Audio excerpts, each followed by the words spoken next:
আলাইকুম। বুক ধরপড় করা বুক ধরপড় বুক ধরপড় করার পিছনে বিভিন্ন কারণ থাকতে পারে।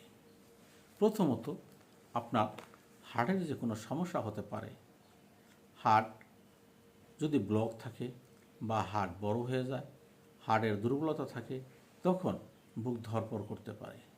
আবার যদি কারো অ্যাজমা বা হাঁপানির সমস্যা থাকে, তখনও কিন্তু বুক ধরপড় করতে পারে। এই যে বুক ধরপড় করা, এই সমস্ত রোগীরা খুব জটিল এবং এরা খুব কষ্ট করে থাকে। এই সমস্যাগুলি কিন্তু আমরা যে চিকিৎসাগুলি করি, রোগী কিন্তু 2-4 দিনেই ইনশাল্লাহ অনেক ভালো রেজাল্ট পেয়ে থাকে। তবে এই ক্ষেত্রে আপনার সুস্থ হতে গেলে আপনাকে হয়তো ওই ডাক্তারের পিছনে 2-4 মাস সময় দেওয়া প্রয়োজন। যদি হার্টের ভিতরে 60 বা 70-80% ব্লক থাকে, তাহলে কিন্তু হোমিও ওষুধে এই ব্লক ইনশাল্লাহ পূর্ণাঙ্গভাবে সুস্থ হয়। আর যে হাড়ের দুর্বলতা থাকে বা হাড় বড় হয়ে যায়, তাহলেও অনেক অত্যাধুনিক চিকিৎসায় হোমিওতে আছে। এছাড়া যাদের অ্যাজমার সমস্যা আছে, এই ক্ষেত্রে তুলনামূলকভাবে হোমিও ডাক্তাররা যে চিকিৎসাগুলি করে থাকে, সেটি যে কোনো চিকিৎসার তুলনায় অনেক আধুনিক চিকিৎসা।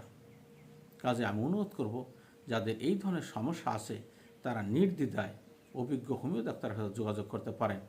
অনেক লোক আছেন যে তারা হাঁটতে গেলেই বুকে ব্যথা হয়, বুক ধরপড় করে, নিঃশ্বাস বন্ধ হয়ে আসে, বিল্ডিংয়ের 2তলা বা 3তলায় তারা হেঁটে উঠতে পারে না।